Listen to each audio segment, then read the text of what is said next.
అసలు కోర్టులో ఏం జరిగింది? ఎమ్మెల్సీ కవిత బెయిల్ అంశం మంగళవారం ఉదయం 11:40 గంటల నుంచి 12 వరకు వాదనలు జరిగాయి. సుమారు గంటన్నర పాటు వాదోపవాదాలో సుప్రీం ధర్మాసనం కీలక వ్యాఖ్యలు చేసింది. జస్టిస్ బిఆర్ గవాయ్, జస్టిస్ కేవి విశ్వనాథ్లతో కూడిన ద్విసభ్య ధర్మాసనం బెయిల్పై వాదనలు విన్నది. కవిత తరపున సీనియర్ అడ్వకేట్ ముకుల్ రోహత్గి విచారించారు. ఈడీ, సిబిఐ కేసుల్లో బెయిల్ కోసం ఆయన వాదనలు వినిపించారు. వాదనలకు సంబంధించి పూర్తి వివరాలు రోహత్గి సహనిందితుడు సిసోడియాకు ఈ కేసులో ధర్మాసనం బెయిల్ మంజూరు చేసింది. సిబిఐ, ఈడీ రెండింటికి సంబంధించిన కేసులో దర్యాప్తు పూర్తయింది. పిఎంఎల్ఏ చట్టం కాపీని సందర్భంగా ధర్మాసనం కోరింది. రోహత్గి ఈ రెండు కేసుల్లోనూ 493 మంది సాక్షులు, 50,000 పేజీల దస్త్రాలు, అదేవిధంగా 57 మంది నిందితులు ఉన్నారు. కవిత ఒక సిట్టింగ్ ఎమ్మెల్సీ. ఆమె జస్టిస్ నుంచి తప్పించుకునే అవకాశం లేదు. ఆమె సామాన్యురాలు కానందున ప్రయోజనకార నిబంధనలు పొందలేరని ఢిల్లీ హైకోర్టు పేర్కొంది.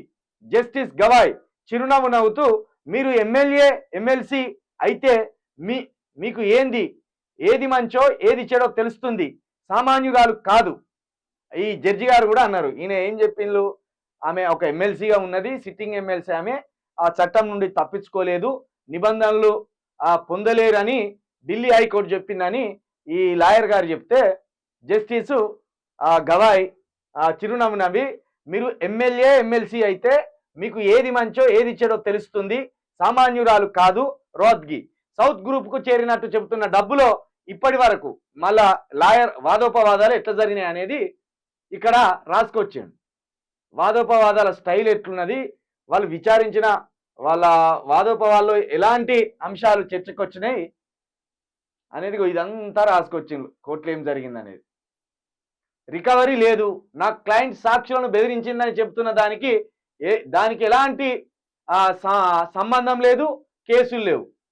అదేవిధంగా మళ్ళా లాయర్ గారు ఏమన్నారు? నా క్లయింట్ తండ్రి ముఖ్యమంత్రి కావున ఆయనకు ఎవరైనా ముప్పు తలపెట్టే అవకాశం ఉంది, అందువల్ల తాను ఫోన్ మార్చుకున్నాను.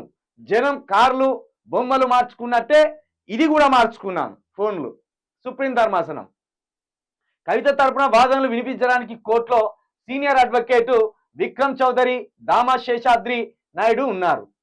ఇదంతా అదే ఎట్లెట్లా జరిగింది, వాళ్ళు ఏం ప్రశ్నలు అడిగిండ్రు, జడ్జి గారు ఎలాంటి ప్రశ్నలు సంధించిండ్రు, కవిత లాయర్ దానికి ఎలాంటి సమాధానం చెప్పిండ్రు, ఆఖరికి వాళ్ళు ఎట్లా సంతృప్తి చెందిండ్రు, ఏ విధంగా బెయిల్ ఇచ్చిండ్రు అనేది మొత్తం ఇక్కడ వాదోపవాదాలకు సంబంధించి ఇదంతా రాసుకొచ్చిండ్రు. ఈ పేజీతో పాటు ఇంకో పేజీ కూడా రాసుకొచ్చినట్టు కనిపిస్తున్నది.